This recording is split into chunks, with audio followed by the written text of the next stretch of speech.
Hello everyone, I am Sonam. Welcome back to my YouTube channel Apna Vidyalaya. आज के इस video में हम पढ़ने वाले अपना विद्यालय। अगर आप क्लास 12th के स्टूडेंट हैं बायोलॉजी के, तो ये वीडियो आपके लिए वेरी इंपॉर्टेंट होने वाला है।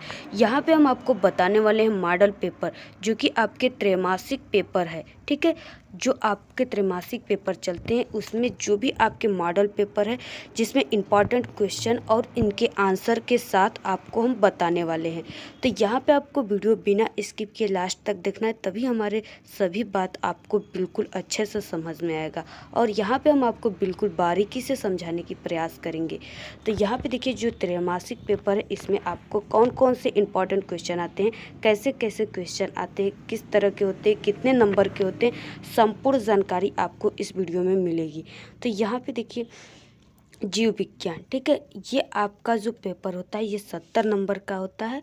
आपको 30 नंबर प्रैक्टिकली मिलता है, जो आपके कॉलेज से ही मिलता है।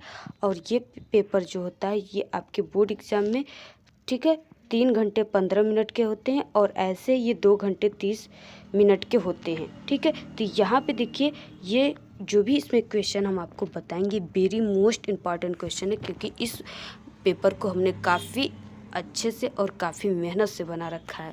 तो यहाँ पे देखिए, और कई एक्सपीरियंस के साथ आपको इसको हमने बना रखा है। तो यहाँ पे देखिए, सभी प्रश्न को करना बिल्कुल अनिवार्य है। आप लोगों को ये वीडियो अगर पसंद आएगी तो आप लोग अपने फ्रेंड्स में भी शेयर करिएगा और कमेंट करना बिल्कुल ना भूलिएगा। तो यहाँ पे देखिए, सभी प्रश्न को करना आपको अनिवार्य होता है। ये जो पेपर है ये आपको बोर्ड एग्ज़ाम का मॉडल तैयार कर देगा आपके माइंड में। ठीक है, इस पेपर को देखने के बाद, इनके क्वेश्चन को देखने के बाद आपको अपनी बोर्ड एग्ज़ाम की बिल्कुल इसी तरह क्वेश्चन, इसी तरह पेपर आते हैं, आपकी पूरी बोर्ड एग्ज़ाम की तैयारी हो जाएगी। तो यहाँ पे देखिए, सभी प्रश्न को करना बिल्कुल अनिवार्य है। और यहाँ पे कई प्रकार के क्वेश्चन आते हैं, जैसे 1 नंबर के क्वेश्चन 5 आते हैं, ठीक है, 2 नंबर के, 3 नंबर के 4 आते हैं, और 4 नंबर के 6 नंबर तक के क्वेश्चन आपके आते हैं, जिसमें 6 नंबर में आपको फिगर बनाना होता है, चित्र बनाना होता है। तो जो पहला क्वेश्चन होता है वो होता है बहुविकल्पी प्रश्न। ठीक है, यहाँ पे देखिए, बहुविकल्पी प्रश्न दे रखा है। कवक जगत में अलैंगिक प्रजनन किस विधि से होता है? आपको 4 ऑप्शन दिया होगा, जिसमें से कोई एक ऑप्शन सही रहता है। ठीक है, तो यहाँ पे जो होता है वो कोनिडिया के द्वारा होता है। ठीक है, आप लोग पढ़े होंगे कोनिडिया, बिल्कुल ध्यान से समझिएगा आप हमारे बातों को। और ये जो भी इम्पॉर्टेंट ये क्वेश्चन है वेरी इंपॉर्टेंट है, आप सभी लोगों के लिए वेरी डायमंड क्वेश्चन हम लेकर आए हैं। तो यहाँ पे देखिए रहा, डायनासोर अथवा सरीसृप का स्वर्णिम काल होता है, वो कौन सा होता है? ऑप्शन कई दिए हैं, जिसमें से ऑप्शन नंबर अ राइट है। ठीक है, मीसोजोइक। फिर उसके बाद देखेंगे नेक्स्ट क्वेश्चन। नेक्स्ट क्वेश्चन रहा कि लीवर सिरोसिस उत्पन्न करने वाला कारक है, कौन सा होता है? ठीक है, कई ऑप्शन दिए हुए हैं, बट वसा, विटामिन, तम्बाकू, एल्कोहलिज्म। तो यहाँ पे ऑप्शन नंबर डी राइट है, एल्कोहलिज्म। ठीक है, इसमें हम आपको लॉन्ग क्वेश्चन, शॉर्ट क्वेश्चन, सभी प्रकार के क्वेश्चन बताएंगे और उनके आंसर के साथ। फिर उसके बाद नेक्स्ट क्वेश्चन रहा, बीटी जीव विष प्राप्त होता है। ठीक है, जो एक बीटी है जीव विष प्राप्त होता है, तो बीटी क्या है? ये पौधे में पाया जाता है, एक प्रकार का जीवाणु होता है। ठीक है, इसको पौधे में एंट्री कराकर बनाया जाता है। तो यहाँ पे देखिए, बीटी जीव विष प्राप्त होता है, यानी किस जीवाणु के द्वारा प्राप्त होता है? तो ये बेसिलस थ्यूरिजिएंसिस। ठीक है, बेसिलस थ्यूरिजिएंसिस, जो ऑप्शन नंबर बी है वो राइट है। फिर उसके बाद देखेंगे नेक्स्ट क्वेश्चन। नेक्स्ट क्वेश्चन को आपको बिल्कुल ध्यान देने हैं, क्योंकि इसमें सन पूछ रखा है। ठीक है, सन कहीं ना कहीं मिस्टेक हो जाते हैं, तो आपको इसको ध्यान देना है। पर्यावरण संरक्षण अधिनियम कब पारित किया गया था? इसमें से कई ऑप्शन है, जिसमें से ऑप्शन नंबर ए राइट है। ठीक है, 1986 ईस्वी को पर्यावरण संरक्षण अधिनियम लागू किया गया था। फिर उसके बाद देखेंगे नेक्स्ट क्वेश्चन।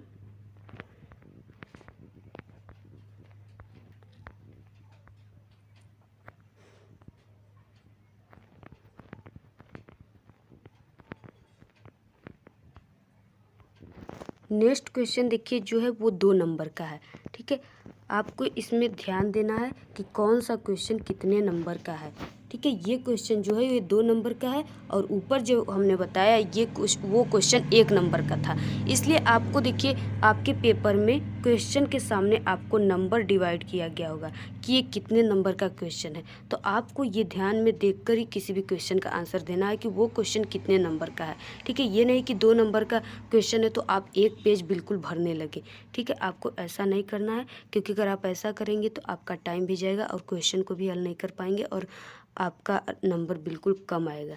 इसलिए आपको देखिए यहाँ पे जैसे दिया हुआ है ग्रेफियन फॉलिकल्स के अंड के बाहर निकलने की प्रक्रिया क्या कहलाती है, तो वो कहलाता है अंडोत्सर्ग। ठीक है, तो यहाँ पे ऑप्शन नंबर यहाँ पे जो इसका आंसर रहेगा ये रहा अंडोत्सर्ग। फिर उसके बाद देखेंगे हम नेक्स्ट क्वेश्चन जो कि काफ़ी इंपॉर्टेंट है और कन्फ्यूजन क्वेश्चन है। इसको बिल्कुल ध्यान से बारीकी से समझने की प्रयास कीजिए।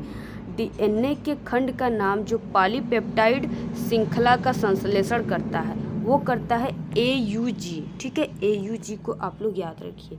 फिर उसके बाद नेक्स्ट क्वेश्चन रहा मेथियोनाइन को कोडित करने वाला कोडान का नाम है। ठीक है, वो होता है सिस्ट्रान। आप लोग इसको बिल्कुल तैयार कर लीजिए। 2 नंबर इतने इम्पॉर्टेंट क्वेश्चन है, ये इतने इम्पॉर्टेंट है कि इसमें से अगर आप पूरा तैयार कर लिए तो आपको 65 नंबर आपका बिल्कुल क्लियर है। ठीक है, 5 ही नंबर ऐसे होंगे जो इधर उधर आ जाएंगे। तो यहाँ पे फिर उसके बाद देखेंगे नेक्स्ट क्वेश्चन रहा कि मछली पालन को क्या कहते हैं। ठीक है, मछली जो पालन किया जाता है उसको क्या कहते हैं, उसको पीसी कल्चर कहते हैं। फिर उसके बाद नेक्स्ट क्वेश्चन रहा सूक्ष्म जीवों द्वारा कीट या खरपतवार नियंत्रण पद्धतियों को क्या कहते हैं, तो ये भी 2 नंबर का रहा, उसे जैविक नियंत्रण कहते हैं। ठीक है, फिर उसके बाद नेक्स्ट क्वेश्चन रहा क्या कारण है कि मनुष्य के बीसड़ उदर गुहा के बाहर स्थित होता है। क्या कारण है कि जो मनुष्य का बीसड़ है वो उदर गुहा के बाहर स्थित होता है। ये लॉन्ग क्वेश्चन आ गया आपका 4 नंबर का। देखिए यहाँ पे नर में बीसड़ का उदर गुहा से बाहर पाए जाने का कारण नर में एक जोड़ी बीसड़ उदर गुहा के बाहर पाए जाते हैं। ठीक है, जो स्क्रोटम में बंद रहते हैं। शुक्राणु निर्माण के लिए तापक्रम शरीर के तापक्रम से 2 डिग्री सेल्सियस, कितने डिग्री सेल्सियस, 2 डिग्री सेल्सियस। ठीक है, यहाँ पे 2 डिग्री सेल्सियस और यहाँ पे इसको आप लोग स्क्रोटम को याद रखिए, 2 डिग्री सेल्सियस कम होना आवश्यक है। अन्यथा जो यहाँ पे देखिए अब ध्यान देने योग्य बात है कि जो यहाँ पे लिखा हुआ है शब्द, ठीक है, क्योंकि जो बायोलॉजी इनके शब्द थोड़े कठिन होते हैं। मुझे पता है कि आप सभी लोगों को पढ़ने और याद करने में बड़ी समस्या होता होगा। ठीक है, लेकिन इसमें आप लोग काफ़ी मेहनत कीजिए क्योंकि बायोलॉजी में आपको काफ़ी अच्छे से पढ़ना है और बायोलॉजी अगर आप अच्छे से पढ़े रहोगे तो आप इस बायोलॉजी की पढ़ाई से ही अपने टारगेट को अच्छे से बना रखोगे। ठीक है, तो यहाँ पे देखिए स्पर्मेटोजेनिसिस, ठीक है, स्पर्मेटोजेनिसिस द्वारा शुक्राणु के निर्माण की क्रिया पूर्ण नहीं हो पाएगी। इसी कारण जो बीसड़ होता है, ठीक है, वो उदर गुहा के बाहर स्थित होता है, आवश्यक है। फिर उसके बाद नेक्स्ट क्वेश्चन रहा गायक संकरण किसे कहते हैं। गायक संकरण देखिए इसको एक और नाम से जानते हैं जो है कायिक संकरण। एक उदाहरण दीजिए, तो यहाँ पे देखिए आपको सबसे पहले कायिक संकरण हेडिंग डालना है, फिर उसके बाद ब्लैक पेन से डालने के बाद आपको लिखना है वैज्ञानिकों ने पादकों में से एकल कोशिकाएं अलग की है। ठीक है, जो पादक है वैज्ञानिक है वो पादक में से क्या किया है, एकल कोशिकाओं को अलग की है तथा उनकी कोशिका भित्ति का पाचन हो जाने से प्लाज्मा झिल्ली द्वारा जो घिरा नग्न, ठीक है, प्रोटोप्लास्ट होता है पृथक किया जा सकता है। प्रत्येक किस्म में वांछनीय लक्षण विद्यमान होते हैं, कई प्रकार के लक्षण पाए जाते हैं। पादकों की 2 विभिन्न किस्मों से अलग किया गया प्रोटोप्लास्ट युग्मित होकर संकर प्रोटोप्लास्ट उत्पन्न करता है। ठीक है, वो क्या होता है, निषेचित होकर मीन्स की युग्मित होकर वो संकर यानी कि हाइब्रिड प्रोटोप्लास्ट उत्पन्न करता है जो आगे चलकर नए पादक को जन्म देता है। यह संकर कायिक संकर कहलाता है तथा यह प्रक्रम का एक संकरण कहलाता है। ठीक है, फिर उसके बाद देखेंगे नेक्स्ट क्वेश्चन काफ़ी इंपॉर्टेंट क्वेश्चन है और आपको इसको बिल्कुल ध्यान से समझना है कि इसमें आपको क्या करना है। ठीक है, देखिए यहाँ पे दिया हुआ है प्रसव किसे कहते हैं, प्रसव को प्रेरित करने वाले हार्मोन का नाम लिखिए। अगर ये 4 नंबर का क्वेश्चन है, आप प्रसव किसे कहते हैं ये लिखोगे और प्रसव को प्रेरित करने वाले हार्मोन का नाम लिखोगे, तभी आपको पूरे नंबर मिलेंगे। तो यहाँ पे देखिए आपको प्रसव हेडिंग डालना है, फिर उसके बाद लिखना है प्रसव गर्भवती माताओं के गर्भस्थ शिशु के बाहर निकलने की प्रक्रिया को ही क्या कहते हैं, शिशु जन्म या प्रसव कहा जाता है। यानी कि जो शिशु होते हैं वो अपने गर्भवती यानी अपने माँ के ठीक है गर्भाशय में से बाहर निकलते हैं, उसी प्रक्रिया को ही प्रसव कहते हैं। प्रसव एक जटिल तंत्री अंतःस्रावी क्रियाविधि द्वारा प्रेरित होता है। प्रसव के लिए संकेत पूर्ण विकसित गर्भ एवं अपरा से उत्पन्न होते हैं। ठीक है, क्योंकि जो बच्चे शिशु जन्म जब लेते हैं तो माँ के गर्भाशय में से एक विशेष प्रकार की हार्मोन स्रावित होता है जो बच्चों को बाहर निकालने का काम करता है गर्भाशय में से। ठीक है, वही इसमें कहा गया है। अपरा से उत्पन्न होते हैं जो गर्भाशय में हल्के संकुचन को प्रेरित करते हैं, यानी कि थोड़ा सिकुड़ते हैं और फैलते हैं संकुचन में, ठीक है, करते, जिनके गर्भ उत्क्षेपण प्रतिवर्ती कहते हैं। यह मातृ जो होता है मातृ के पीयूष ग्रंथि से ऑक्सीटोसिन गर्भाशय पेशी पर क्रिया करता है और इसके कारण गर्भाशय में तीव्र संकुचन प्रारंभ होता है। ठीक है, जो यहाँ पे ऑक्सीटोसिन है ये एक प्रकार की पीयूष ग्रंथि, माँ के पीयूष ग्रंथि से जो ऑक्सीटोसिन एक हार्मोन्स है जो स्रावित होता है, ठीक है, वो गर्भाशय पेशी पर क्रिया करता है और जिसके कारण जो गर्भाशय में होता है वो तीव्र संकुचन प्रारंभ होता है, जिससे कि शिशु जल्दी से गर्भाशय से बाहर निकल जाते हैं। ठीक है, गर्भाशय संकुचन तथा ऑक्सीटोसिन स्राव के बीच लगातार उद्दीपक प्रतिवर्त के कारण यह संकुचन अत्यधिक तीव्र हो जाता है। इसके परिणाम स्वरूप शिशु जो होता है वो माता के गर्भ से जनन नाल द्वारा बाहर आ जाता है। इस प्रकार प्रसव की क्रिया संपन्न हो जाती है। प्रसव को प्रेरित करने वाले जो हार्मोन होते हैं, ठीक है, क्योंकि आप हार्मोन लिखोगे तभी आपको पूरे के पूरे नंबर मिलेंगे। आपको अच्छे से क्वेश्चन को पढ़ लेना है कि उसमें कितने क्वेश्चन पूछ रखा है और क्या क्या पूछ रखा है। अगर आप सभी क्वेश्चनों का आंसर देंगे तभी आपको पूरे 4 नंबर मिलेंगे, अदरवाइज आप आधे क्वेश्चन का ही आंसर दोगे तो आपको सिर्फ 2 ही नंबर मिलेंगे। तो यहाँ पे देखिए अब हार्मोन भी पूछ रखा है, तो जो हार्मोन्स होते हैं वो काफ़ी इंपॉर्टेंट ये हार्मोन्स है, आप लोग इसको बिल्कुल तैयार कर लीजिए।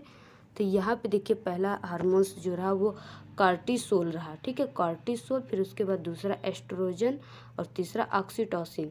इस तीनों हार्मोन को आप लोग बिल्कुल तैयार कर लीजिए। फिर उसके बाद रहा नेक्स्ट क्वेश्चन। नेक्स्ट क्वेश्चन रहा कि एमियोसेंटेसिस विधि को समझाइए। ठीक है, आपको एमियोसेंटेसिस विधि हेडिंग डाल देना है, फिर उसके बाद या इसके आंसर को आपको लिखना है।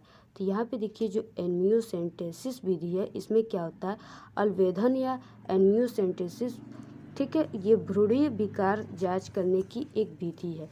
इस विधि में एक सिरिंज की सहायता से भ्रूण के चारों ओर उपस्थित उल्ब द्रव की कुछ मात्रा निकाली जाती है, जिसमें उपस्थित कोशिकाओं के गुणसूत्रीय परीक्षण से भ्रूण के किसी आनुवंशिक विकार का पता लगाया जाता है, क्योंकि गुणसूत्र की जांच से भ्रूण के लिंग के बारे में भी जानकारी हो जाती है। ठीक है, क्योंकि गुणसूत्र जो होता है उसको जांच कराने से जो शिशु माँ के गर्भाशय में पलता है उसको पता चल जाता है कि वो बॉय है या गर्ल है। ठीक है, इसी को कहते हैं। फिर उसके बाद नेक्स्ट रहा ग्रीन हाउस प्रभाव के बारे में लिखिए। ग्रीन हाउस देखिए बहुत इंपॉर्टेंट क्वेश्चन है, आप लोग इसे बिल्कुल तैयार कर लीजिए। ये क्वेश्चन आपको बहुत ही इम्पॉर्टेंट है और इसके आंसर आपको हमारे अपना विद्यालय यूट्यूब चैनल पे बायोलॉजी के इम्पॉर्टेंट क्वेश्चन के प्लेलिस्ट है उसमें आपको मिलेंगे। ठीक है, फिर उसके बाद नेक्स्ट है ओपेरान मॉडल क्या है, लेक ओपेरान की संरचना समझाइए। इसके भी इम्पॉर्टेंट क्वेश्चन आपको मिल जाएंगे। आप क्वेश्चन बैंक से भी आप इस क्वेश्चन को बिल्कुल रट कर तैयार कर लीजिए और काफ़ी अच्छे से टिक लगाकर उसको डेली पढ़िए। फिर उसके बाद नेक्स्ट रहा समजात एवं संवित्ति अंग में अंतर बताइए। ठीक है, इसको भी आप लोग तैयार कर लीजिएगा।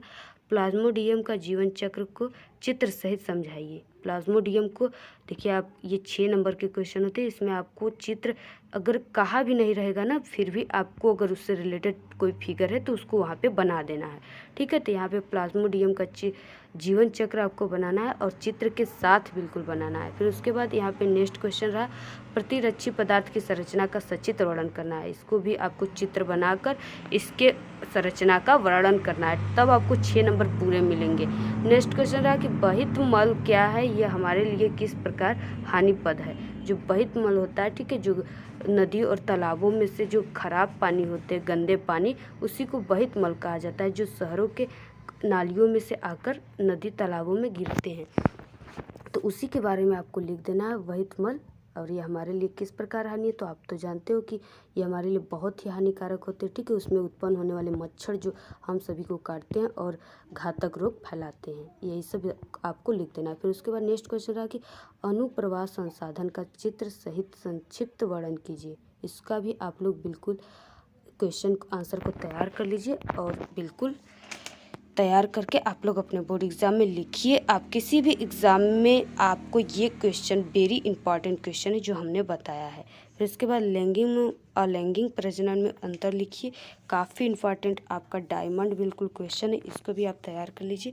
ये भी टॉपिक हमारे अपना विद्यालय यूट्यूब चैनल पे मिल जाएंगे। फिर उसके बाद नेक्स्ट रहा एक संकर क्रॉस का प्रयोग करते हुए प्रभाविता नियम की व्याख्या कीजिए। देखिए, जो मेंडल ने कई नियम दिए थे, जो कि 3 नियम दिए थे, जिसमें से ये प्रभाविता के नियम की व्याख्या करने के लिए आपको कह रहा है, तो आप लोग प्रभाविता के नियम को व्याख्या कर दीजिएगा। फिर उसके बाद नेक्स्ट क्वेश्चन रहा कि मरुद्वी पौधे में पाए जाने वाला आकार की जो अनुकूलन है वो क्या है, लिखिए, ठीक है। क्योंकि जो मरुद्वी पौधे पाए जाते हैं, मरुद्वी में पौधे पाए जाते हैं जैसे राजस्थान वगैरह में, तो यहाँ पे पानी की बहुत ज़्यादा कमी होती है, ठीक है। जो मरुद्वी पौधे होते हैं उसमें क्या होते हैं कि जो पत्तियाँ होती है वो कांटों में बदल जाती है, ठीक है, और उनकी जड़ें काफ़ी लंबे लंबे होते हैं, जो कि पानी के कारण काफ़ी लंबे चले जाते हैं, अंदर चले जाते हैं। तो यही सब आपको लिख देना है। फिर उसके बाद खाद्य श्रृंखला का आपको वर्णन करना है। फिर नेक्स्ट क्वेश्चन रहा कि शुक्राणु की संरचना आपको बनाना है, ठीक है। शुक्राणु जो होता है स्पर्म, उसकी आपको संरचना बनाना है और उसके बारे में भी कुछ आपको राइट कर देना है, लिख देना है। तो ये रहे काफ़ी इंपॉर्टेंट क्वेश्चन और आपके वेरी इंपॉर्टेंट क्वेश्चन, आप लोग इसको बिल्कुल तैयार कर लीजिए। ये आपके बोर्ड एग्ज़ाम में ज़रूर है कि आएगा, ठीक है। तो आप लोग इसको बिल्कुल तैयार कर लीजिए। जो भी हमने क्वेश्चन बताया सभी वेरी इंपॉर्टेंट है। ये आपके बायोलॉजी के डायमंड क्वेश्चन है। अगर आप इन क्वेश्चनों को नहीं तैयार किए तो आप अभी तक बोर्ड एग्ज़ाम में अभी तक कुछ भी नहीं पढ़े हो, ठीक है। तो आज ही आप लोग इस क्वेश्चनों को तैयार कर लीजिए। ये आपके सभी प्रकार के एग्ज़ाम, त्रैमासिक, अर्धवार्षिक, ठीक है, सभी प्रकार के एग्ज़ाम के लिए वेरी इंपॉर्टेंट क्वेश्चन यही है। और ये आपके बोर्ड एग्ज़ाम में इनमें से कई क्वेश्चन है जो आपके बोर्ड एग्ज़ाम में भी पूछे जाते हैं। तो आप लोग इसको बिल्कुल तैयार कर लीजिए। यही आपका मॉडल पेपर, इसी तरह के क्वेश्चन आपके बोर्ड एग्ज़ाम में आएंगे। तो आज के इस वीडियो में इतना ही। और एक बात ज़रूरी रहा कि हमारा एक सेकंड चैनल टेक्निकल लवली है, आप लोग उसको भी सब्सक्राइब कर लीजिए, ठीक है। और आपको ये वीडियो कैसा लगा, वीडियो पसंद आए तो वीडियो को एक बड़ा सा लाइक, अपने फ्रेंड्स में शेयर ज़रूर कर दीजिएगा। जितनी ही अच्छी व्यू जाएगी उतने ही अच्छे आपको वीडियो प्रोवाइड किया जाएगा हमारे द्वारा। तो आप लोग तो आज के इस वीडियो में इतना ही। हमारे अपना विद्यालय यूट्यूब चैनल पे क्लास 12 के ऑल सब्जेक्ट की स्टडी कराई जाती है और कई इंपॉर्टेंट बोर्ड एग्जाम से रिलेटेड कई इंपॉर्टेंट ट्रिक भी बताए गए हैं। अगर आप अभी तक अपना विद्यालय यूट्यूब चैनल के कई वीडियो को नहीं देखे, ट्रिक वगैरह को नहीं देखे, तो प्लीज आप लोग हमारे अपना विद्यालय यूट्यूब चैनल पे एक बार विजिट जरूर करें, ठीक है। तो आज के इस वीडियो में इतना ही। आपको ये वीडियो कैसा लगा, वीडियो पसंद आए तो एक बड़ा सा लाइक कर दे, चैनल को सब्सक्राइब करके बेल आइकन को जरूर प्रेस कर दे। Thank you, all the very best, bye bye.